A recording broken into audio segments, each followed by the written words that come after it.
Okay, so we're going to start with ayah number 7 of Surah Kahf. So the first word here is inna. In this word, we are seeing that there is noon with tashdid on it. Okay, tashdid is this W symbol. So we are going to say inna. You would be wondering why I am, staying for a bit on noon. Because whenever in Quran there comes noon with tashdid, with this W symbol on it, or meme with this same tashdid symbol, we're going to stay for a bit. We're going to, there is going to be a nasal sound like inna. Okay. Inna ja'alna. Then there is Jim, the J of English, but with a bit more strength, J. جعلنا. And then there is Ain, A. Okay, so this Ain comes from the middle portion of throat. This is different than this Hamza or A of English. This is a bit different. So we are going to say like this, A. جعلنا. Okay, جعلنا ما على الأرض. Okay, then the next word is a bit easy, like ma, ma, like English, ma. Some people, they say ma by like putting the voice like nasal, the nasal sound comes. So we're not going to do that. Okay, we are only going to say it with lips, ma. Okay, ma ala al-ardi. Then again, there is a sound, a, ala al-ardi. Okay, so then على raw sound. But this raw sound is a bit more heavy, so we are going to make it pur. In Arabic, we call it pur, okay? Like this, ar, rather than ar, ar, ar. Okay, so we are going to make it heavy, like ar. على الأرض.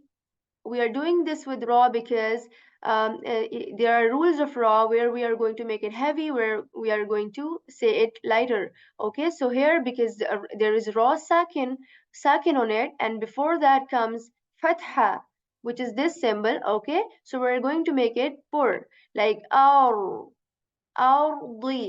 and then this word dod, this letter. Okay, dod. This letter is the heaviest letter in Arabic alphabets.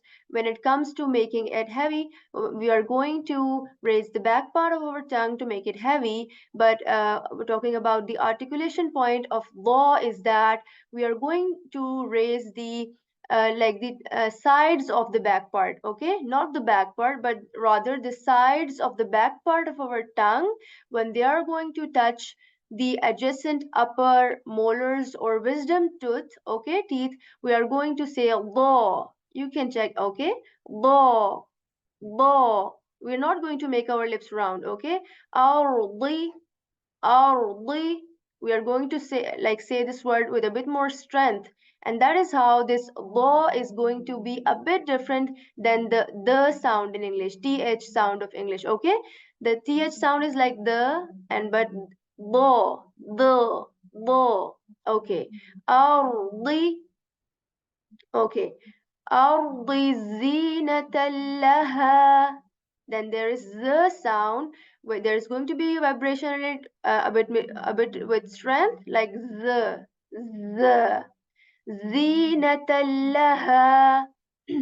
Okay, we have joined ta with lam because this is a rule of tajweed that whenever a word ends with tanween on it, like this, tanween on ta, and the next word starts with letter either lam or ra, these two letters, okay? These two letters, then we are going to join ta with lam without doing anything. We are not going to stay, like we are not going to say zinatal, no, we are going to say zinatallaha, just joining. Okay, zinatallaha linabluwahum. Okay, then we have, practiced this ha many times. I hope that you are doing also at home by muting your mics. So you should be practicing with me, okay? Ha, ha. like from the portion of throat near to the chest. So we are going to we're going to produce like this, ha. Okay, laha linabluwahum. So I have said on ba nab. I have not said like nabluwahum, nab. The voice in ba is reflecting, is like, is bounces back. So because there are five letters on which the sound bounces back, which are like qaf, qa, ba, jim, dal. So ba is one of them, and that is why whenever these letters come in sakin position, the voice reflects like this, li nab, li nabluwahum. Okay, so there comes this letter wow. Now we're going to shape our lips in a round position. لِنَبْلُوَهُمْ. And then again this ha, same as laha. لِنَبْلُوَهُمْ أَيُّهُمْ أَحْسَنُ عَمَلًا. Okay, so ayyu, ayyuhum. Okay, so we are going to say ya sound with a bit more strength. Ayyu, ayyu. There isn't going to be ch sound. Okay, we should be very careful. Ayyu rather than ayy. Okay, ayyu. So we are going to say it with, with our tongue more rather than, our teeth. We are not going to join our teeth to say aj. Like we are going to say ayyuhum, ayyuhum ahsanu amala. And then there comes this hamza with ha. So this ha is different than ha. So we are going to say ah, ah. Okay. Ahsa, sa. So there is whistle sound in sa. Okay. Ahsanu amala. Okay. So amala has again ain in it. So we're going to say ain, amala. Okay, so we have said like amala, not rather than lan, because at the end of this letter, whenever we are going to stop at such a letter, ayah ends on such a letter which ends with tanween of fatha, like the symbols are above, two symbols are above the letter. So we are going to, replace those with alif. And we are going to say amala rather than amalan. Okay.